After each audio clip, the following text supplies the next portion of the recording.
Hello everyone. सो आपने खुद भी एक्सपीरियंस किया होगा या किसी को बोलते हुए सुना होगा, बिकॉज़ मैंने एज अ कोच ये बहुत बार लोगों के मुंह से सुना है कि सिस्टर खदीजा, हमने तो इस बंदे के साथ कोई गलत काम नहीं किया, पर ये क्यों हमारे साथ ऐसा बिहेव कर रहा है, या तो मैंने इसका क्या बिगाड़ा है, मैं तो हमेशा से अच्छा या अच्छी रही हूँ इसके साथ, then why this person is behaving with me this way which is not acceptable to मी।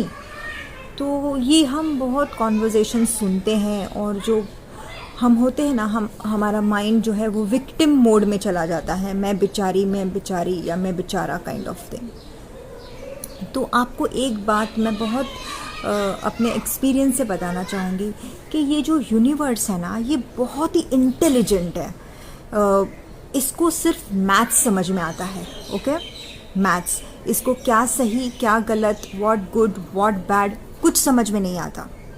एक समझ कर चलो, it only understands mathematical calculations. So when I say that, I mean that कि आप जो भी कर रहे हो, एक अच्छी चीज़ या एक ख़राब चीज़, कुछ भी यूनिवर्स में आप जो कर रहे हो, फॉर एग्ज़ाम्पल आपने 2 किलो अच्छी चीज़ की तो वो 2 किलो वापस घूम के आएगी, 2 किलो ख़राब चीज़ की तो वो वापस घूम के आएगी। अभी ये तो हमें पता है कि घूम फिर के सब आता है, but the catch here is universe is very smart. पता है वो क्या करता है? अगर मैंने पर्सन ए के साथ कुछ बुरा किया है तो वो मुझे पर्सन ए से ही नहीं आएगा, वो मुझे कहीं ना कहीं person C D E F से आएगा। And I am like shocked कि यार ये बंदे का मैंने क्या बिगाड़ा था, ये मुझे क्यों इतना हैरान कर रहा है, क्यों इतना परेशान कर रहा है। बिकॉज ये ऐसा क्यों होता है? चलो एक समझने के लिए समझते हैं कि अगर मैंने पर्सन ए के साथ बुरा किया है तो पर्सन ए ही मेरे साथ बुरा क्यों नहीं करता, वो दूसरा घूम के दूसरा तीसरा पर्सन क्यों कर रहा है? Because the reason is very powerful. कि अगर सपोज मैंने किसी को थप्पड़ मारा और वही बंदा अगर मुझे थप्पड़ मारेगा तो I will be very much ready, you know, I will dodge, या मैं कुछ ना कुछ करूँगी।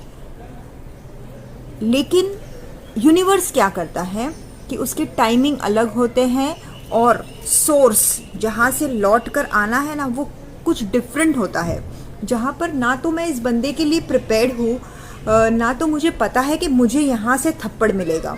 So it will be a very fresh experience for me that किसी को थप्पड़ मारना, तो जब सामने वाला लेता है तो how it feels, it is a very original experience for me. Okay, आप समझ रहे हो मैं क्या बोल रही हूँ? कि everything comes back but from different place and different timings, and the reason for that is that human beings should experience कि किसी को दुख देने से, दुख जब आता है तो हमें कैसे फील होता है अपने सब सेंसेस को। या तो हम किसी को खुशी देते हैं तो ज़रूरी नहीं है कि वो बंदा ही हमें खुशी दे दे, बट वो कहीं से आएगी, and we have to experience that in our body. Now अगर आपने किसी को तकलीफ दी है, या तो आपको कोई तकलीफ दे रहा है, it could be anybody, you know, एक छोटी सी काम वाली बाई भी आपको इरिटेट कर देगी रोज, या तो आपका बॉस आपने जिसका कुछ नहीं बिगाड़ा है वो भी आपको इरिटेट करेंगे। तो यू नो, ये विशियस साइकिल से निकलने का एक ही तरीका है, वाहिद एक तरीका है कि आप रिफ्लेक्ट करो। आप यहाँ तवज्जो ना दे कि ये बंदी ऐसा है या ये बंदा ऐसा है, नहीं, गो इनसाइड एंड इंट्रोस्पेक्ट।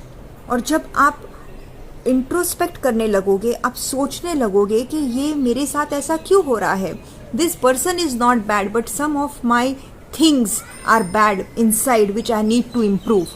और जब आप वो रिफ्लेक्शन शुरू कर दोगे अंदर और वो एक्शंस में आएगा, तो ये विशियस साइकिल है जो टूट जाएगी।